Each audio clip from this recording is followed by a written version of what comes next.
It's cryptic out there.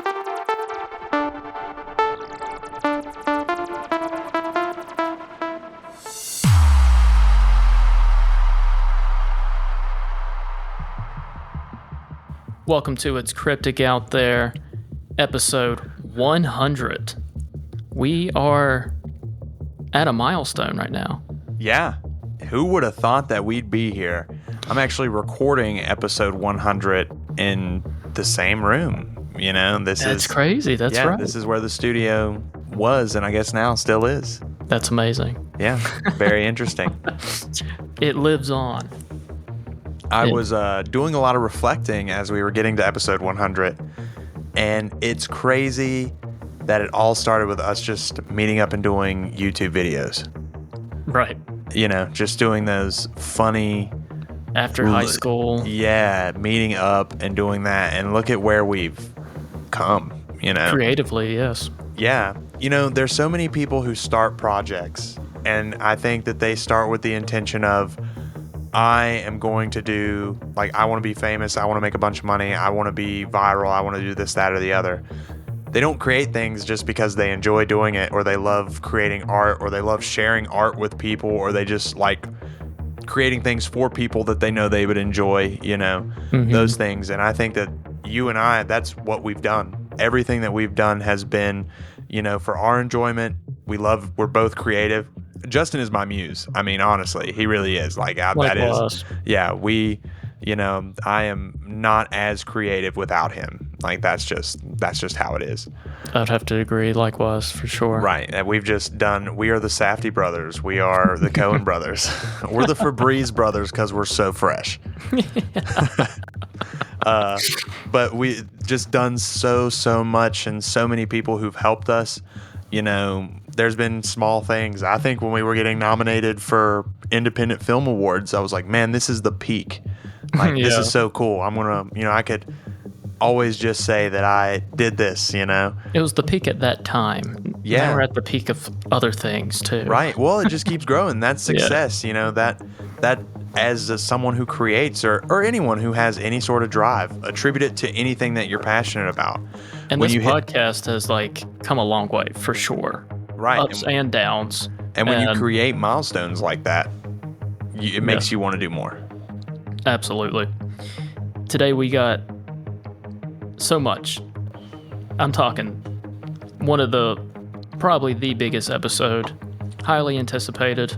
We're going to cover a lot. We're going back to the old school roots of local true crime here in Appalachia. This case in particular has been brought up several times as we've done this podcast, and we're finally doing it. And we finally have enough research information to present it in the best way possible. And who would have thought that what we just had over the phone yes would happen. We've had a lot of people reach out, you know, say a whole bunch of things. Let me take a moment to talk about all these people who say that their opinion they have their opinion, and their opinion will not change. You don't even know. Do you know how hard it is to find all this information, or to just be lucky to know somebody who could reach out and tell us things? My opinion throughout this whole thing has changed 8 times.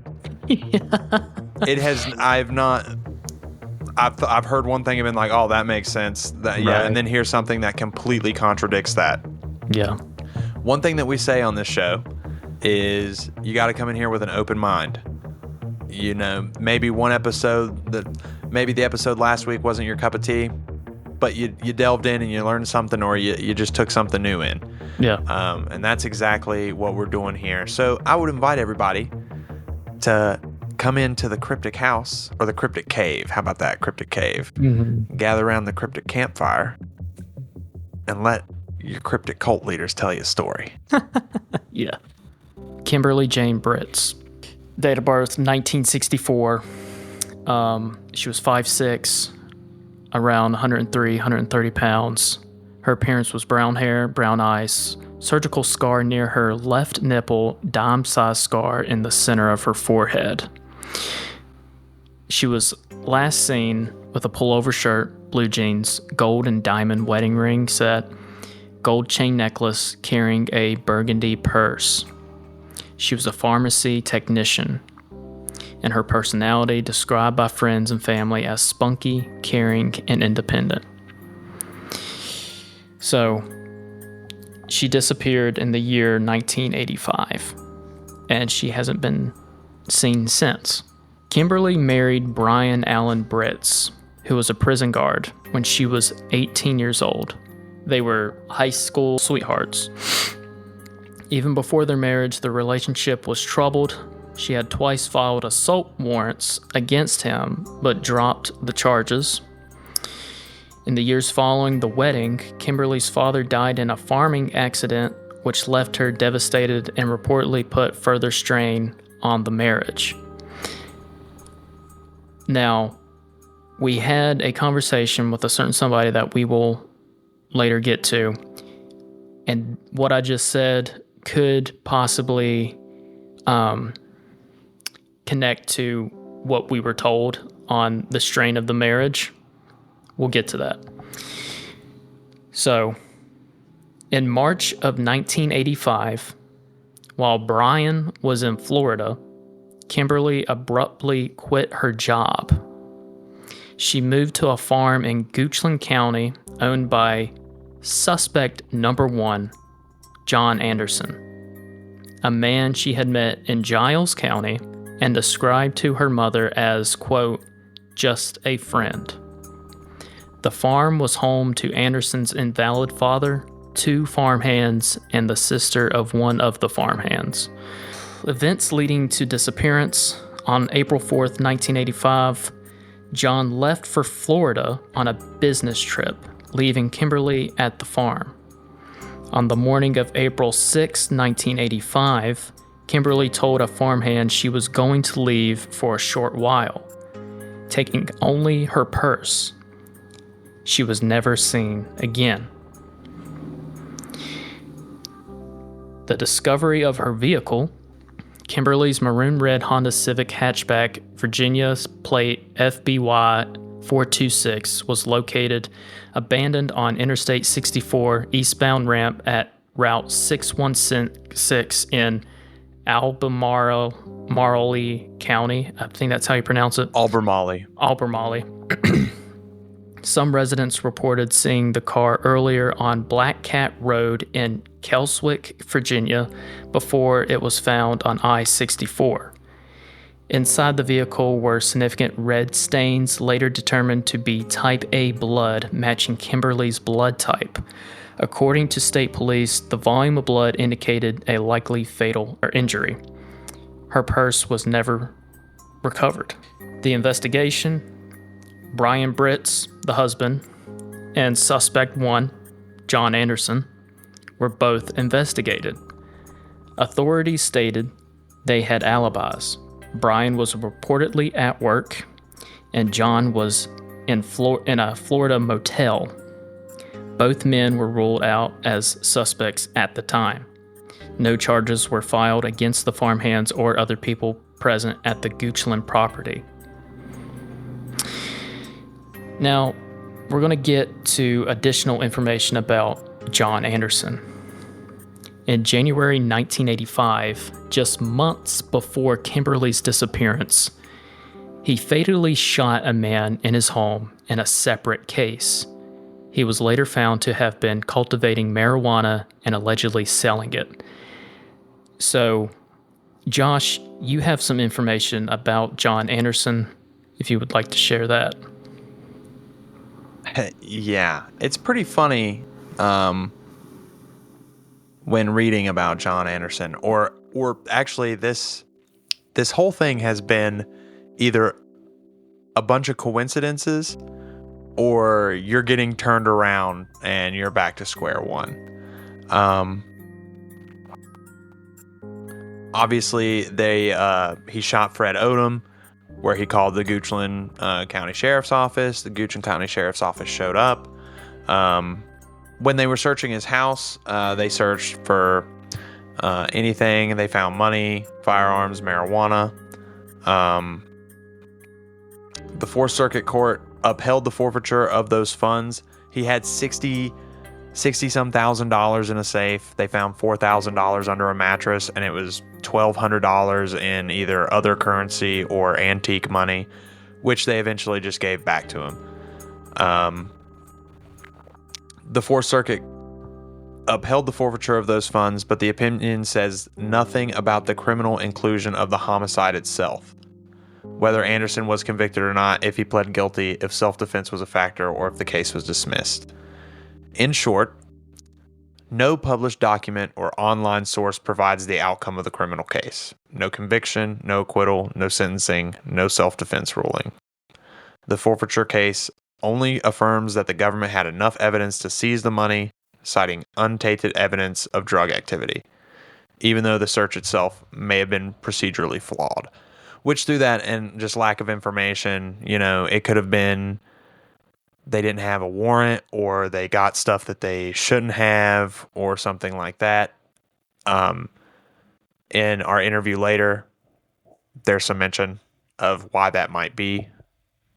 But yeah, that's where I said things got strange, because he murdered someone and then admitted to it when he called the police, and then they showed up, searched everything, and then you just honestly can't find anything about the guy.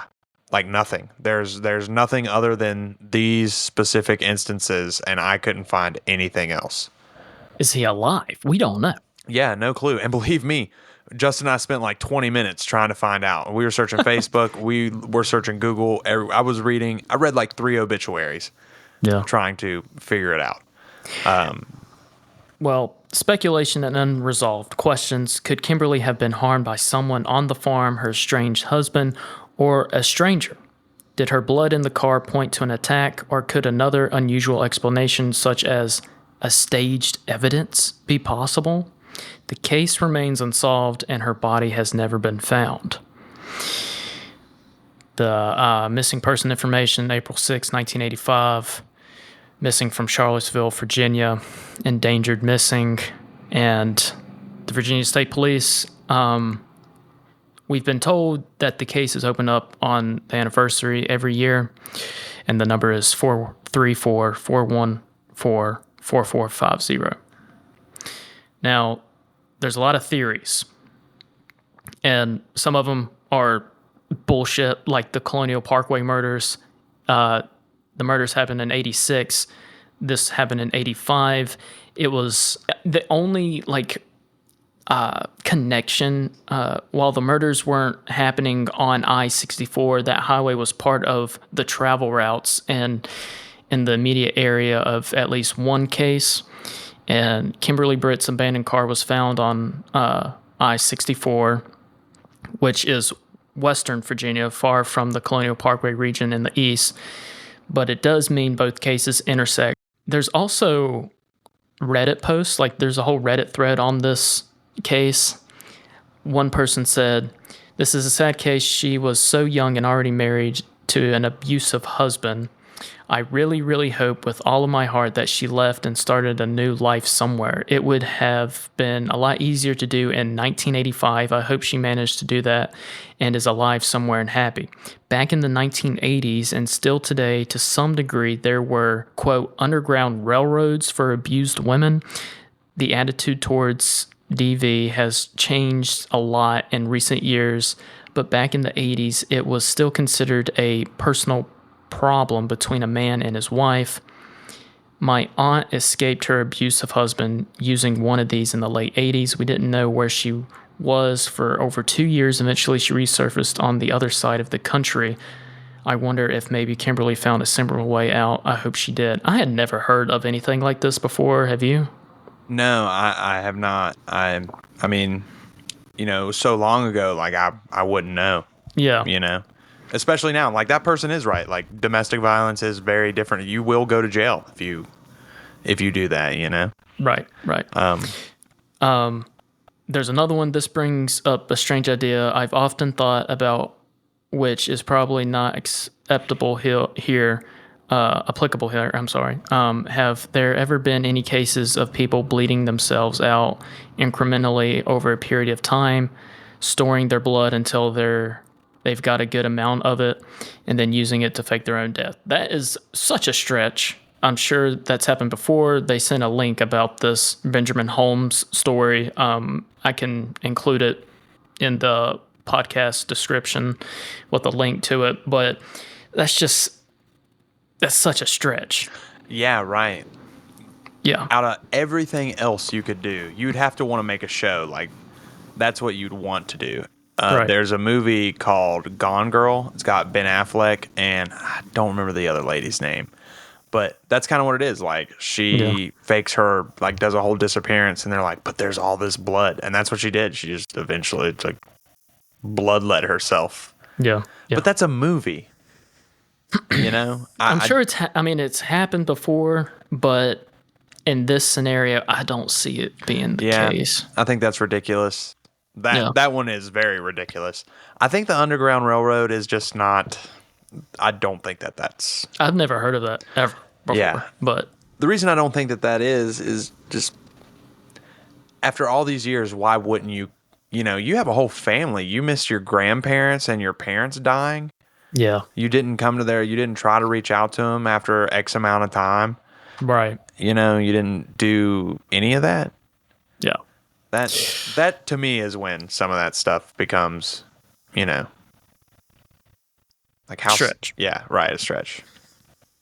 So we didn't know if we could pull this phone call off or not, but we did. Where we actually spoke with Brian's mother, and she spoke with Josh about the case, what she remembers, and why she believes her views and defending Brian.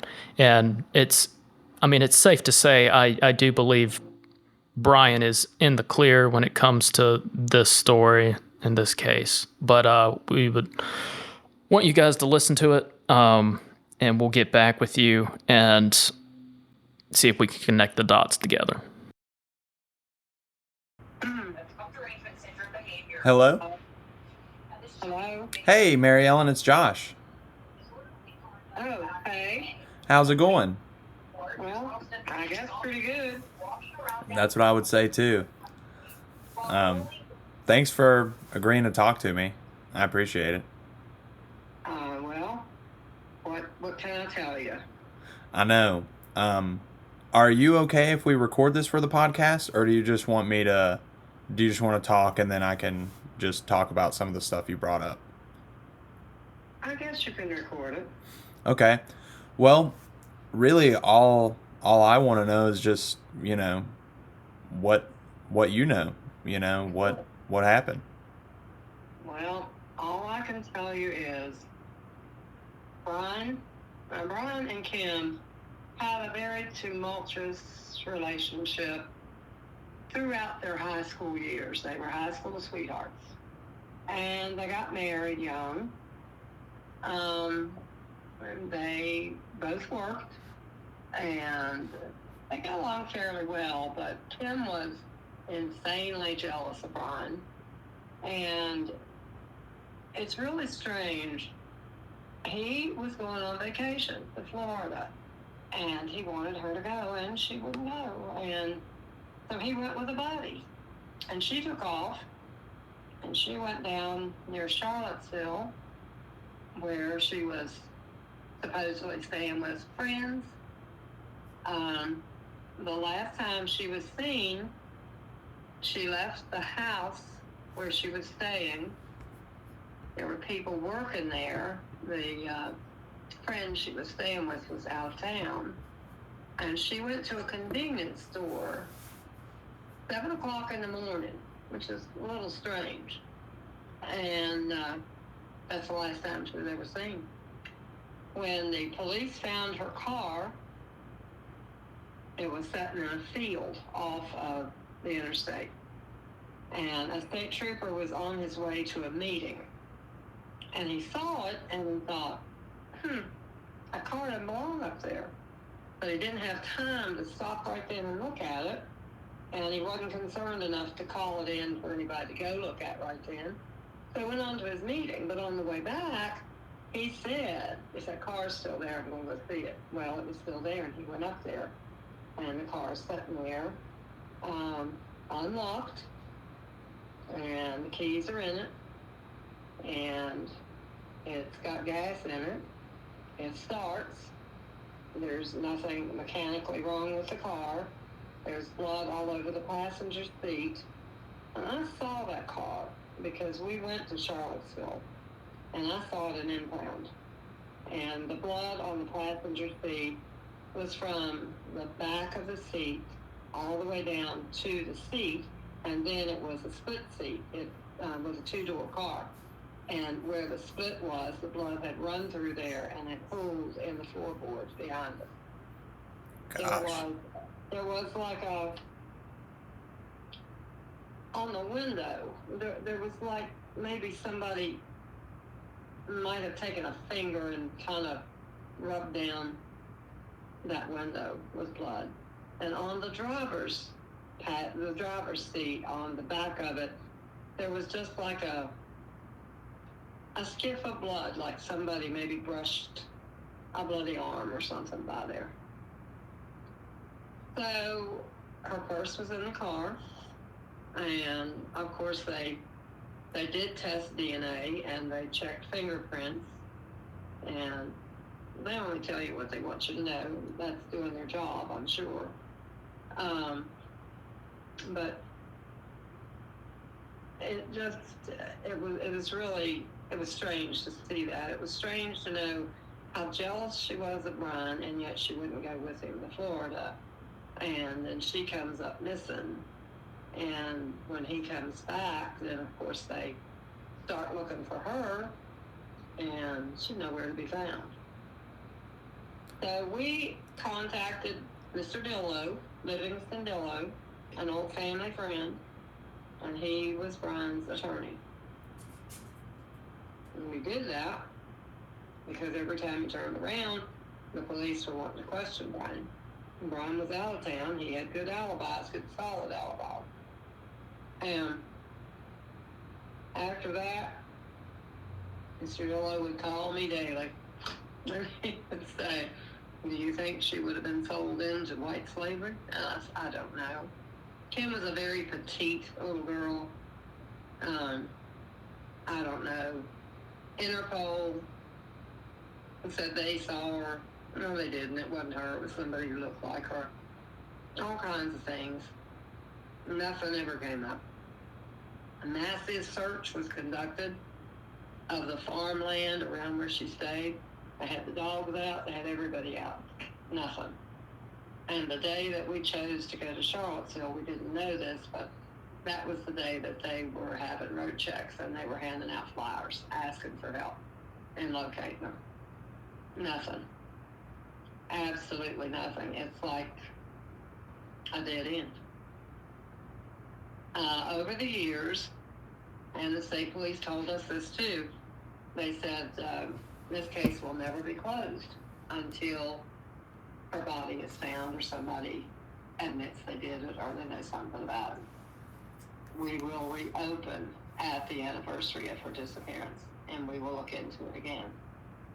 And I assume they do. Now, we have not had any calls in years, but for a while, we did every year. Every year, Brian got calls. One time, it was for dental records. He had to sign a permission for them to get hers. And they did. They didn't check out. They didn't match. They had a body, and they thought it was her. It was somebody in the James River that wasn't her.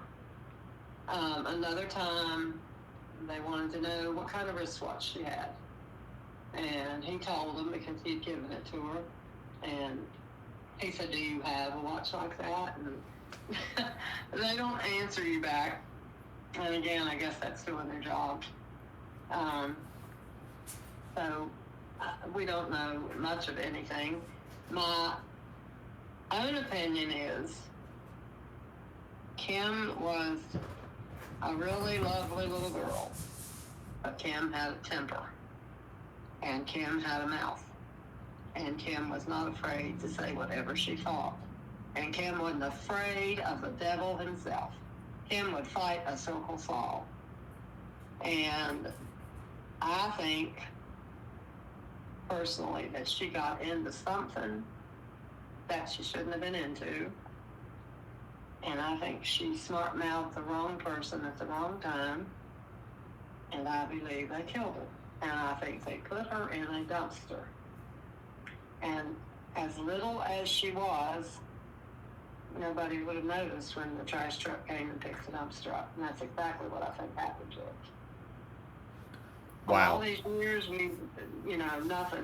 nothing's ever come of anything. And people talking about a witness protection plan. Believe me, Kim didn't know anything to be in a witness protection plan. I even went to the hospital where she worked. And I talked to the director of personnel, who happened to be a good friend of mine, because Dawn and I both had worked at that hospital. And he said, as soon as we found out what Britts she was, well, he said, we just took her in like family because of you and Dawn, and because we all knew Brian growing up, because we'd gone to that hospital when Brian and Lisa were little kids, and they kind of grew up there.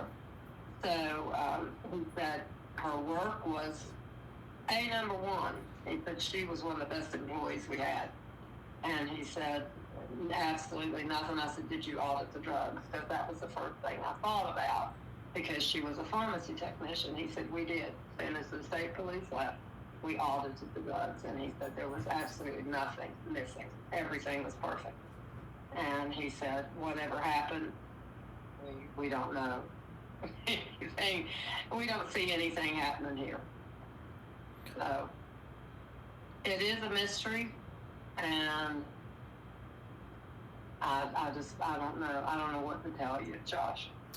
I mean, honestly, I don't think anybody knows. That's been the general consensus. Like, this is just one big mystery. I mean, the witness protection stuff really seems like a long shot, just with all the information that is given, but... Yeah. And all of her family, with the exception of one brother, is gone. Grandparents are gone, mom and dad are gone. She had another brother, and he is also dead. And her aunt, she had a living aunt, and she died, I'm thinking about a year ago. I could be wrong. She was in her 90s. Lovely lady. Lovely lady. That was a lovely family. The Gusslers were really nice people, and her dad and I actually went to school together. So I knew Jack, and I had known him, since I was about 13 years old. They were really good people. And, but they're all gone now. There's nobody left. So. Wow. I don't know. I don't even know where they would begin to look. And this fella that they suspect, they told us that he had been brought in and interviewed on many other charges, all of which were dropped for lack of evidence, and a very good lawyer and plenty of money. That does work. Yeah. And actually,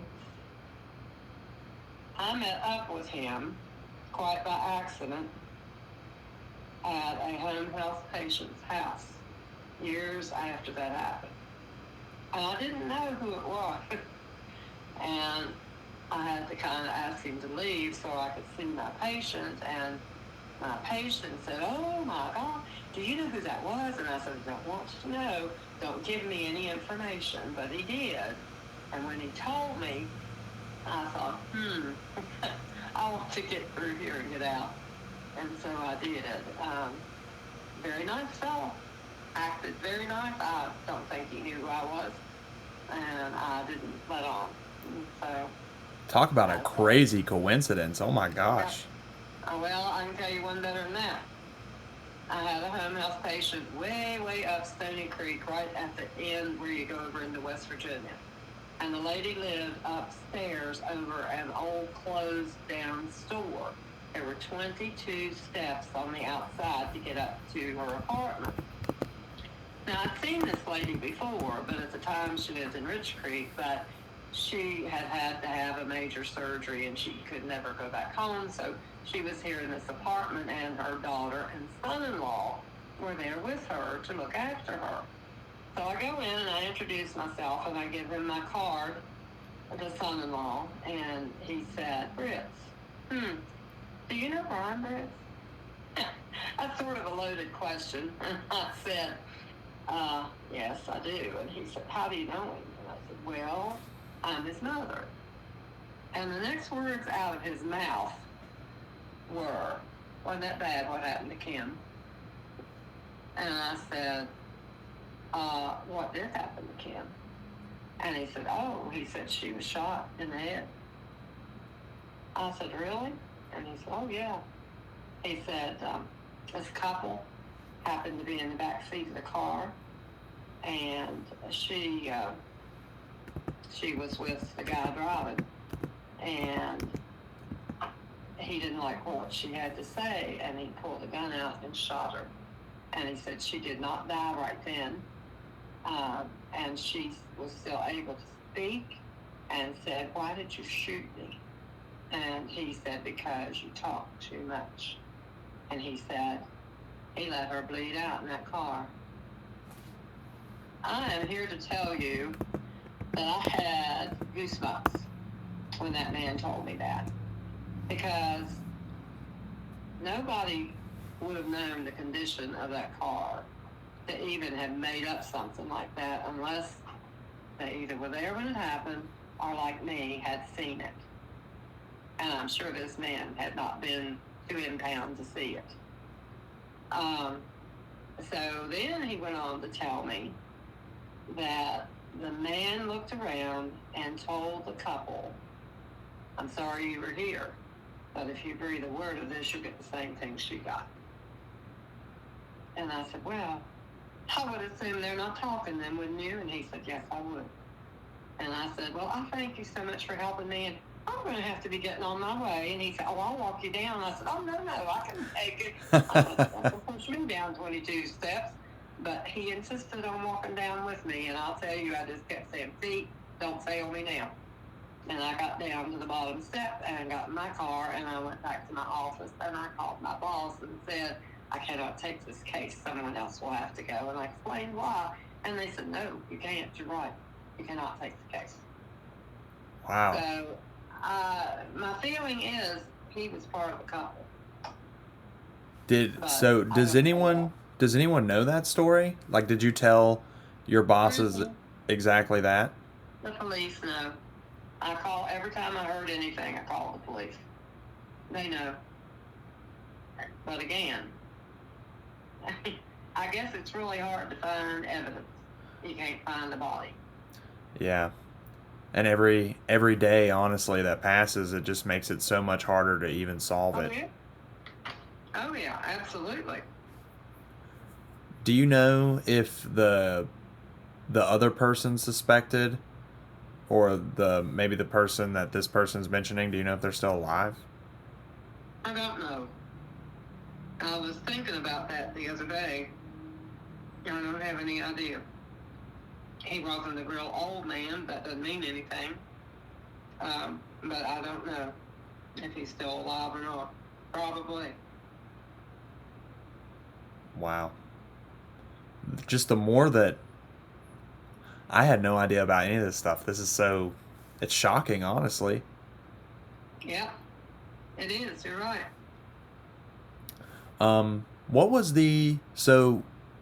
Was Brian in Florida when he found out, or did he come back from Florida? No, they didn't contact him until he got home. And when he got home, that's when they contacted him wanting to know if he knew where she was. And he said, well, no, I guess she's at work. But then he got to looking around and her things were gone. So it looks like she was doing more than visiting. It looks like she had moved out with intent. So do you think that was her plan? Was just he was going to go to Florida and she was going to take that opportunity to leave? I think so. And about 2 or 3 months before that, Brian was at home, and she had gone to the store, and she took Brian's car instead of hers. So hers was in the driveway. And Brian was sitting in the house, and a car pulled up in the driveway and blew the horn. So Brian went to the door to see who it was, thinking it was her, and she went and helped with groceries. Well, when the person in the car saw him in the door, they backed out quickly and took off down the road. Now, you don't really know Brian very well, but Brian's funny. Brian took off barefooted down the road chasing him instead of getting in a car. But because the headlights were on in his face, he couldn't see who was in the car, who was driving or anything. That happened a couple of them, and Kim just passed it off. Well, I don't know who it was. Maybe she didn't. I don't know. Wow.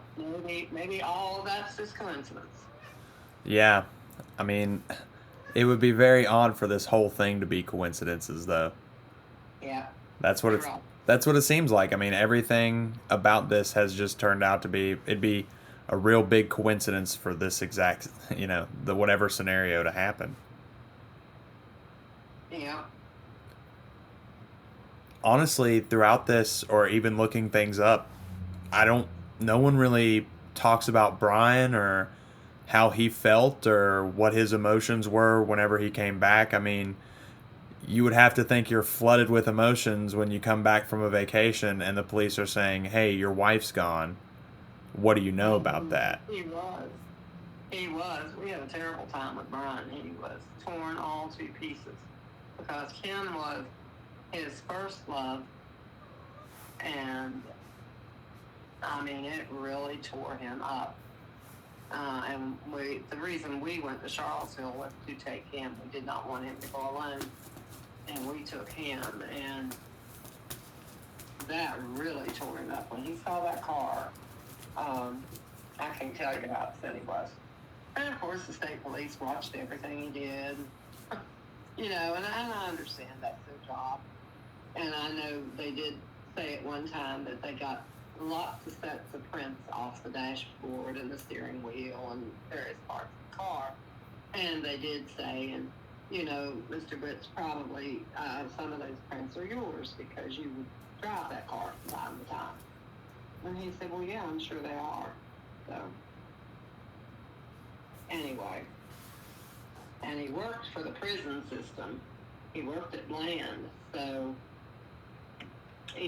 when he was at work, he was at work. There was no way he could sneak out and do anything. Because he was guarding the prisoners. And I think they'd have missed him if he'd have been gone. And Yeah. of course, he was in Florida when she disappeared. Now, while she was in Florida, her mother did tell me that, I'm sorry, not in Florida, while she was in Charlottesville. Her mother did tell me that Kim had called her and said she really missed being at home, but she couldn't come back. And Shelby said, I don't know what that's all about. I figure she did know what it's all about. I don't know what it's about. So, Yeah. she and Brian had lost a baby. Let's see, she disappeared in April, and they lost a baby in December. So, That's a lot for two people to go through. it is. And then Brian is left to go through all this, so he's really had a very, very tough time. How's he doing? I know he just went through some health events. How's he doing today? Well, today, he still talks about Kim. I mean, hardly a day goes by. And his present wife looked enough like Kim to be her sister. And I always thought he married her because of that. He is still somewhat depressed. And I don't think he ever get over this completely. I mean, something like this is just, unreal. And I used to read things about people having somebody come up missing and they couldn't find them, and I would think, oh, I feel so bad for them. I didn't have any idea how bad I felt for them until it happened to us. And it's heart-wrenching. I mean, you don't have any idea where they can be. Yeah. On a lighter note, when Brian got married, he had to divorce Kim because Mr. Dillo by then had stopped practicing law, and the Schoen lawyer was the one we went to. And Brian told him, he said, well, Mr. Dillo said that after 7 years, all you had to do was file a declaration of death. And he said, the lawyer said, yes, that's probably true. And Mr. Dillo probably knew how to do that, but I really don't know how to. So you're going to have to divorce her. So a divorce had to take place, and Lisa and I were on our way to Giles County one day, and when we passed 42, where you turned up to go up to Kim's home, Lisa said, have you thought anything about Kim and this divorce notice, because it had been published in the paper? And I said, yes. I thought if she is alive and anywhere that she can see a newspaper, she'll be here before this is over. And I said, if we don't see her, we can be sure, just like we think she is dead. There's not a doubt in my mind she's dead. Not a doubt in my mind.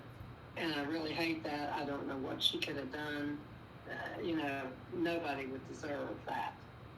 And I really hate that. And I hope it wasn't real bad for her. But I don't know. Yeah, that's kind of what we're hoping to do with this, is to be able to just bring some modern awareness. It's been the most suggested and requested thing for us since we started the podcast. Really? Oh yeah, every time we bring something up, someone's always had that, and we've just stayed away from it because we wanted to give it the the time and attention that it deserves. Right. Well, I hope maybe it will bring some more awareness to it, and maybe somebody will come forward. And if the suspect is dead, maybe somebody who really knows what happened. Now, the man that talked to me, that man has died. He did die. So I don't know whatever happened to his wife. I don't have any idea about her, but he's dead. And the other man could very well be dead. I don't know. But I would certainly like to know what in the world did happen and where she was put to rest, if she was. Do you have any final thoughts or anything to say? I know you were in the comments for the Giles County happenings. Do you have anything to say on Brian's behalf, or just anything like that? Well, just that Brian was terribly hurt by all this. It changed his life a whole lot. He left to work at the prison. He went through a wild side, and I can understand why. And then he got married again, and that didn't last either. And today, Brian's disabled. He's got many things wrong with him, and then, of course, he did have a recent illness that about took him out. He had osteomyelitis, and he was extremely sick, and he's not fully over it yet. And that was in January, February, March. So he's had a really hard time, but he is almost back to the old Brian. But I will say, he still talks about Kim. And Kim was his very first love, always. From the minute that he saw her, that was it. That was it. And by the way, I hear you got a wedding coming up. That's right. Yeah, I am. I'm going to be November 8th. That's when I'm going to get married. That's wonderful. Congratulations. Thank you. I'm very excited. I hope she's just as excited as I am. I hope so too, and I bet she is. Well, I really appreciate you so much for talking to me about this. I know sometimes these things are difficult, and, I do appreciate it. Okay. Well, good luck with your podcast. I hope it'll be real successful. It looks like everything you're doing is successful, and you're just branching out. I'm trying. I'm just doing everything that I'm enjoying, and whatever comes from that is I'm very thankful and grateful for. Well, good for you. That's a great thing to hear. All right. You have a great rest of your day, and tell Brian, we're thinking about him. We hope that this can bring him some positivity and hopefully spread some light and let people kind of realize that this is an unsolved mystery. It's not just pointing in one way. Okay, I sure will. Awesome. Thank you so much, Josh. Oh, thank you, Mary Ellen. I appreciate it. All right. After that phone call, what's your initial thoughts? I think she was definitely murdered. I think that there's enough to that. I definitely don't think Brian did it just because, you have a solid alibi and your state's away, from this. I'm not so sure that John did it, I think what I would like people to put into their perspective that there are some people who just murder people. There are instances like that where you could just be in your house, or you wake up one morning and next thing you know, a guy, picture perfect family, and now they're all dead, murder, suicide, and there's really no evidence. Everyone says this was such a happy family. I can't explain this. I don't understand why this happened. Sometimes that just happens. Sometimes there are evil people. Every person who interacted with Ted Bundy, or I say interacted, every person who was murdered by Ted Bundy, do you think they went, oh my God, I'm being murdered by Ted Bundy right now? Right. Like that's not what happens. And even Ted Bundy was, I'm sure he had a type, like all of that, but like you became specific when you just became specific. It wasn't like that every person that he had was, I'm stalking this person for days and days, He just went out with the intention, I have to murder somebody, and that's what I'm going to do. So I think that's very possible. I think we don't know, The claim that she was shot in the head, that would make a lot of sense about the amount of blood that was in the car. That was a crazy thing that she said. Right. Well, and that also puts two other people there. Yeah. As well, and if anyone has any information, call the cops. Yeah. Reach out. This poor lady's family, she's gone. Most of her family's gone. There's very few people who can receive justice, but they fucking deserve it. Right. At this point, they deserve it. And regardless of how you feel about Brian, I can condemn domestic violence and say that that's wrong and it is never okay for people to put their hands on each other. I can not condone that. But I also don't live other people's lives. He could sit here and say that he loved her with all of his heart. I can't say that he didn't, Yeah, it sucks. This whole thing sucks just because. And the whole loss of their baby, going back to like their troubled marriage, that has to put a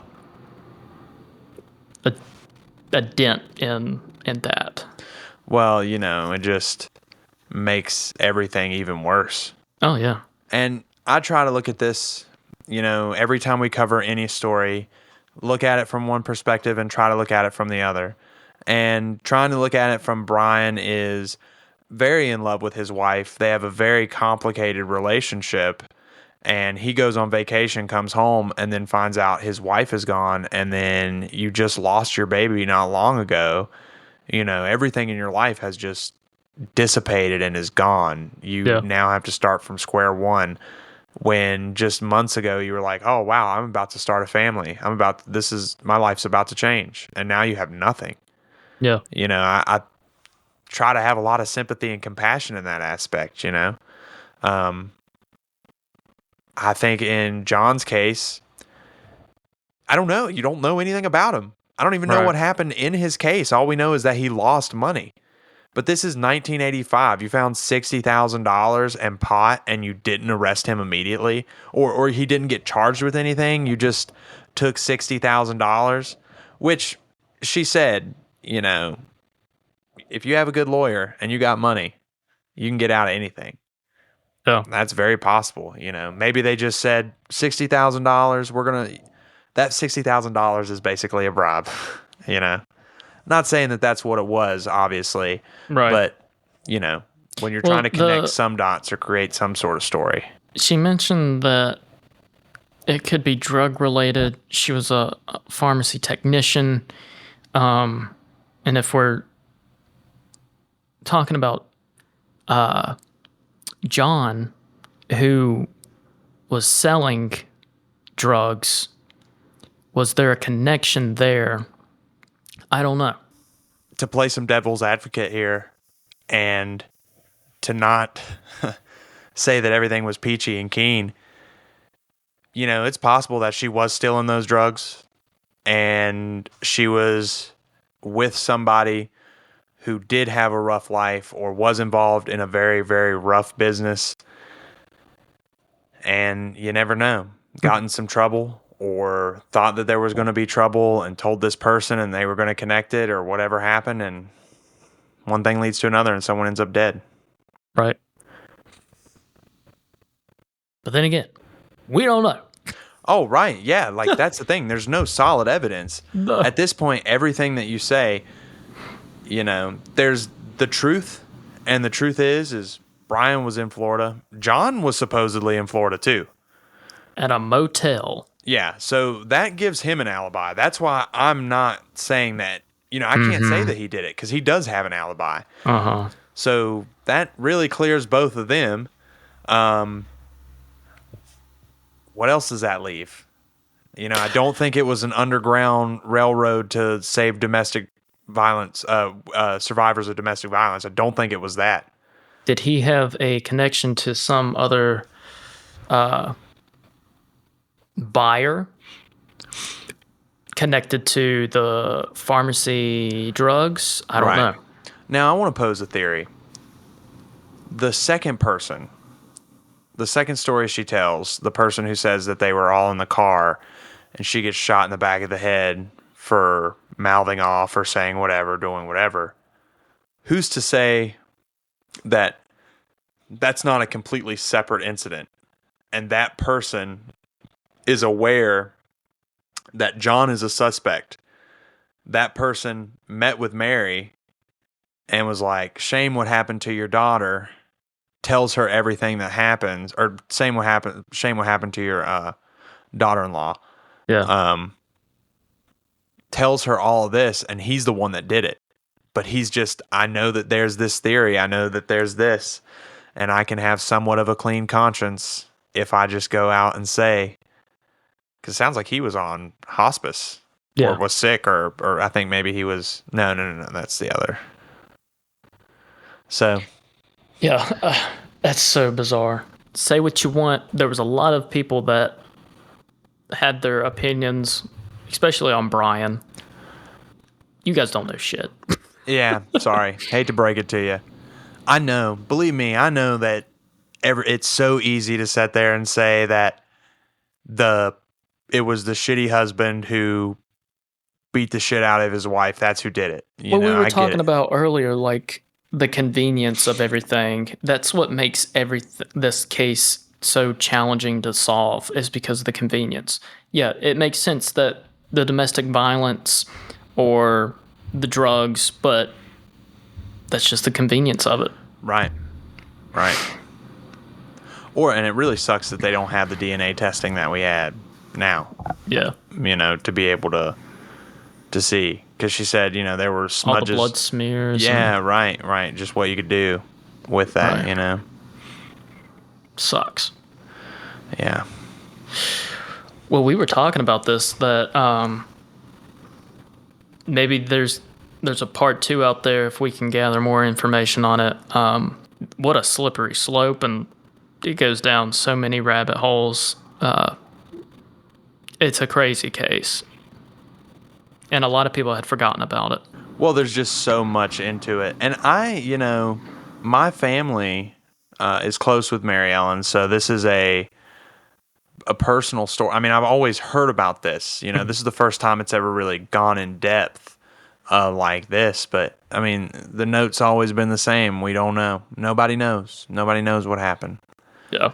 And the amount of people that go missing every day, yeah, you don't know, You get caught in the side of a store where the camera conveniently doesn't capture, and then you just got snatched out of a room. No one will ever know. Your phone got knocked out of your hand. Purse is left there. You're gone. Yep. I have a message from a good friend that was, she was friends with Kimberly. I'll go ahead and read the message. Thank you for giving me the chance to share about Kim. Though it's hard and I am not quite sure what to say, I'll be happy to share my thoughts. Ever since Kim disappeared on April 6, 1985 in Charlottesville, Virginia, her case has haunted me. Never in a million years did I imagine that something so tragic and unthinkable could happen to someone I cared about and called my friend. I was almost 20 years old at the time she disappeared, and Kim was 2 years older than me. I was lucky to call Kim a friend, and we hung out during the few years I knew her before she married and moved away.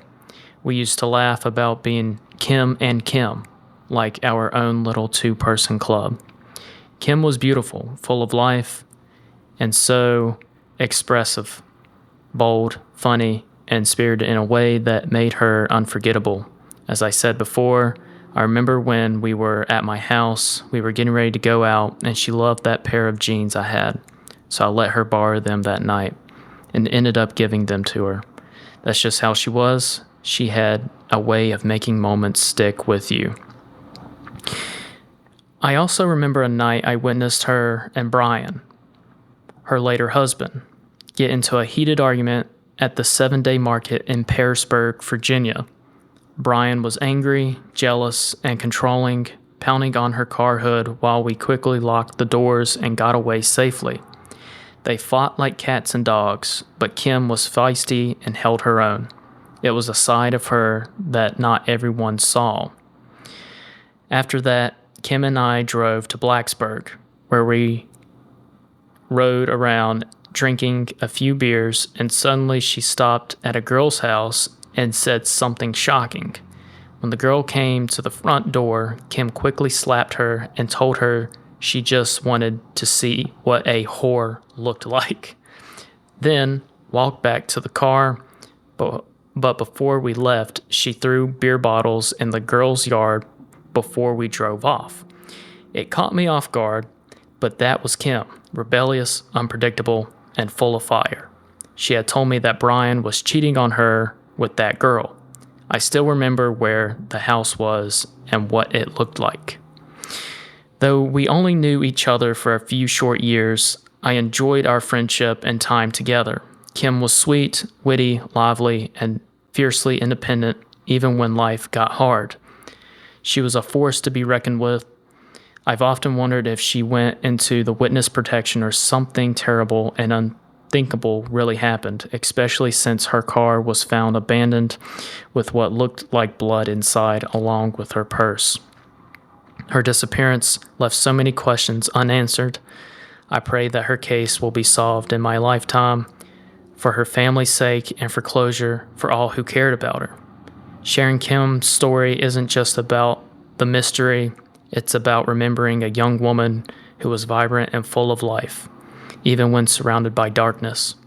I hope that anyone who has memories or information about Kim will come forward, even though it happened many years ago. Maybe it will bring some light to this long, unresolved story. I miss her and think of her often. Kimberly Bishop Andrews. Thank you, Kimberly, for that. It's one of the craziest ones that we've probably covered on the podcast, and I'm glad we finally did it, especially for episode 100. Yeah.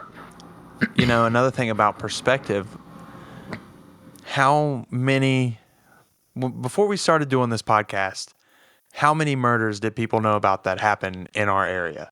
Right. Giles specifically, I did not know about many, or they were all offhand tales or something like that. Yeah. We've covered so many, like right next to us, one right down the fucking road from where I live. It's pretty creepy. Yeah. Yeah. Josh is being attacked by his cats. Yeah, if you hear any rumbling throughout this whole episode, it's for some reason my cats, who had no problem, were sleeping. Everything was cool. As soon as I came in here, sat down to do the interview, they decided that now this whole hour and whatever we've been recording, it's been the time to go fucking nuts. So thanks, Ruckus and Raven. I appreciate you. Well, I hope you guys enjoyed this case, and hopefully we'll get some new information about it. I mean, who knows? Who knows? But we're happy to share what we found out. And to Mary, thank you for the call. Like, that really helps put things in perspective. But before we close out, we have some big things to address. We got a Cryptic hotline text message from a fan, RJ. I'm pretty sure I know who you are. I don't know if you want to like give away your name. That's why you said RJ, but I'm pretty sure I know who you are. And Josh is going to read this piece, and then we will dissect it. I make my home in a big old house on the farm I inherited from my grandparents.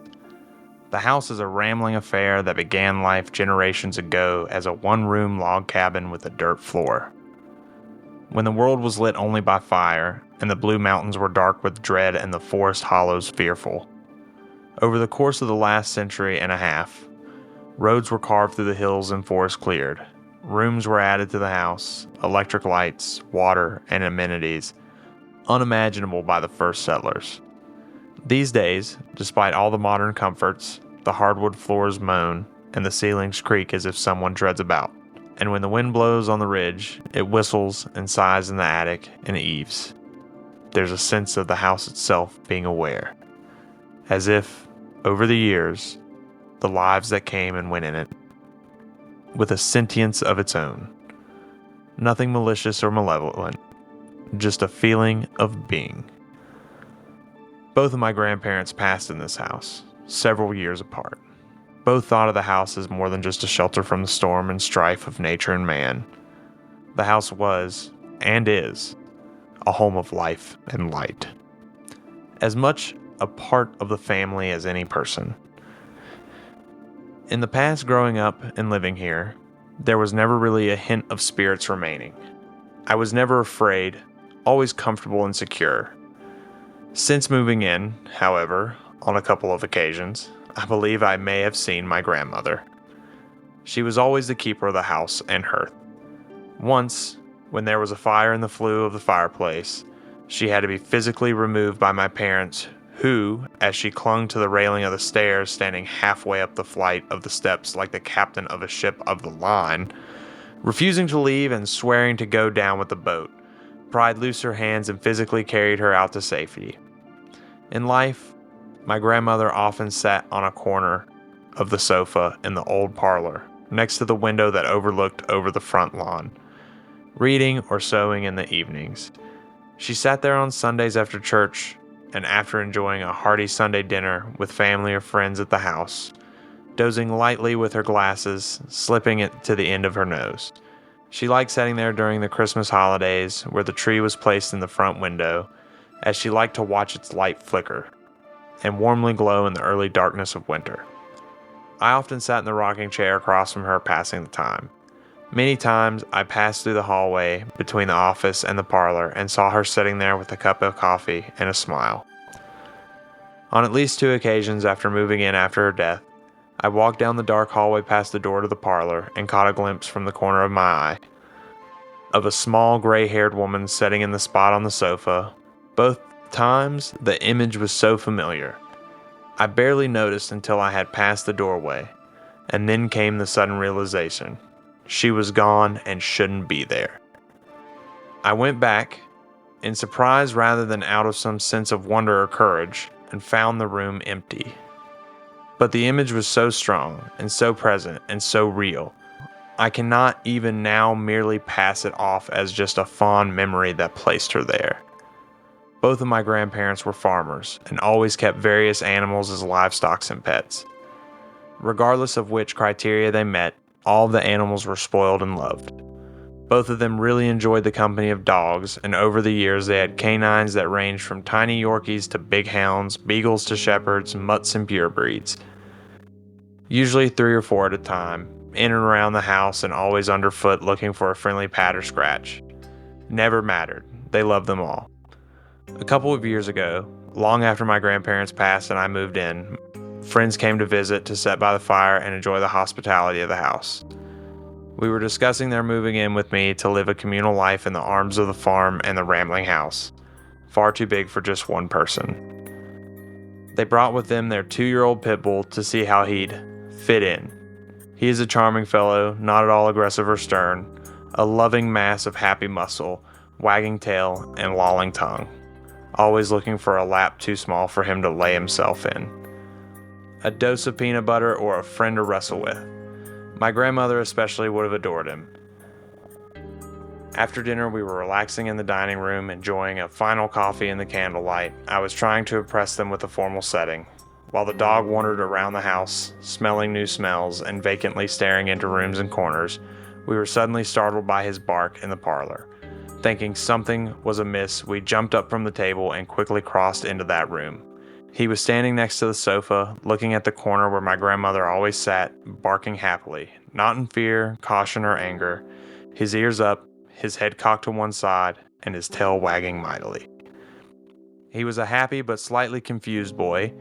Even after speaking to him, he remained interested in the sofa, stopped barking, but got up in it and gave that corner a good sniff around. I thought then that perhaps my grandmother was enjoying the company as well. Since then, my friends moved in and we have made it a home. We continue to work and refine the house, but its heart and soul happily remains. I haven't seen my grandmother since, and neither, as far as I know, has the dog. I believe she knows that I am happy and safe in my home, and the life of that place continues. So I believe that she was able to let go. I still carry the memories of my grandparents and share stories with friends and visitors. Who knows, perhaps one day, when I go down with my own ship, I'll return to visit as well, at least for a while. That was beautifully written. Yeah, that was great. That was really beautiful. Great little ghost story. Yeah, that was great. So he still lives there, right? Yeah. And it appears that it's no longer, she no longer haunts it, I guess. Maybe she found the peace, maybe she said, you're doing all right.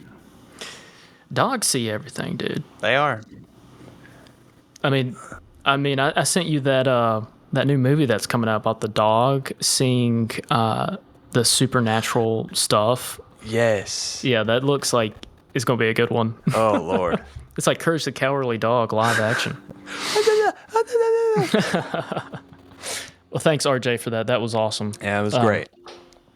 Love a good ghost story. Like we said, we had some announcements. I'll go ahead and get it out of the way. I'm moving back to Virginia. Yeah. Getting out of Nashville. Yeah. And coming back hometown. And Allie and I decided that after we get married and the thought of kids, we want to be closer to family when that happens. So we're both happy to come on back to Appalachia. That's right. That's right. Yeah. So it's going to be a hectic end of the year. Bear with us. Yeah. But October and November are going to be... Yeah. I'm getting married October, moving 1st of November, and then like Josh's wedding. Right. I was telling Courtney, I was like, we're going to have Justin's wedding, and then we're going to help Justin and Allie move, and then we're going to have our wedding. It's insane, dude. Yeah. October is going to be pretty booked up. Yeah. I don't know how I'm going to celebrate Halloween. I love Halloween. I know, right? The idea of moving on Halloween really pisses me off, but... Hey, we'll figure it out. Yeah. But yeah, if we have to make some adjustments with the podcast during that time, just bear with us. But we still plan on bringing the heat, and right. Might do just a couple episodes in October instead of trying to bust one out every week. Right. Just to get around things. Obviously, though, the idea is for Justin and I to get back in the same room and record. Right. Yeah. And we have had so many ideas since this has happened. Like, part of the experience is being able to do more and investigate more and just see what's out there. We wouldn't be here without everybody who has supported us, and that is right here in Appalachia. I know we have some new listeners who are from Nashville, and we greatly appreciate you joining us for the ride. We want you to continue to stay on this ride because I'm sure I have met you or whatever. We've had a relationship and still want to keep those relationships as well. We also got to go down there for Haunted Nashville. We got to do one of their tours. Like we got to go back. That. Yes. I've never even been. Yes. Well, like the first episode back on this podcast, we interviewed Alan Searcy, and he's great. He's a great guy, writer in the area, and a great resource for all things paranormal. But yeah, like Josh was saying, we want to come back and stay true to the Appalachian lore and the stories that haven't been told. Right. But with that is growth. I think everybody's noticed that the podcast has changed. It's not predominantly murder or paranormal. It's, we've covered music, and there's usually a theme in there somewhere. It might, we might be picking up breadcrumbs to try to make it, be like that. But at this point, Justin and I, there's a lot of other interests that we have, and we think that we want to release things that people like. Obviously, there'll still be true crime and paranormal and everything that we've already done. But it's going to be weird regardless. Oh, yeah. Yeah. It's going to have some bizarreness to it. Yeah, for sure. I mean, we want to cover jiu-jitsu, we want to cover boxers, or we want to cover... We've been covering wrestling, too. Yeah. I want to sit down and have some episodes with some of the independent wrestlers in our area who are out here hitting the road every 4 days a week. You see what you see on TV. Imagine the guys who are doing it for the love of the game out there 4 days a week just grinding. And I've already talked to some, so we definitely have some guys in the chamber, and they have some crazy stories. Just insane. And I have a goal as well on where I've gotten back into martial arts, jiu-jitsu specifically. I would love to interview local jiu-jitsu black belts and how they have possibly used their martial arts in the real world and any like endangered situations. I would love to hear that, or just how they became who they are. Yeah. Just want to interview everybody who's got this past, this skill set. Tell me about something that I'm interested in, but you're a master at. Yes. And I'm sure Josh misses this as well, but I just miss going to locations as well. And Riverside, what we use to record the podcast right now, it's been a great resource, but it's not the same as doing it in person. And I'm sure you guys can tell. Yeah. Which means we want, bring video back and eventually, get to these things. So we can do that. It's hard to believe we're here at 100 episodes, and I know it. And we're just, at one time we were like we took a long hiatus on the podcast and didn't know when or if it would come back, and we just missed it, and we're hanging in there until we get back to normal, I guess. Right, yeah. Wrestling documentary is still a thing, I promise. It is still a thing, but it's like there's more that we didn't know was going to happen. Right, yeah. I mean, you take all the personal life stuff out of it. When I first went to Boogie's camp, I wanted to, I used the documentary as a reason to go do it. And then I had my reason to go do it. And wrestling just became more than the documentary. I became infatuated with it. And I was like, I'm 100% a wrestler now. That's what I am. Yeah. But I've gotten to the point where I'm like, okay, whenever I do this, whenever I sit down and we record to do a podcast, at that moment, that's the podcast part of me who happens to be a professional wrestler, who happens to do other things.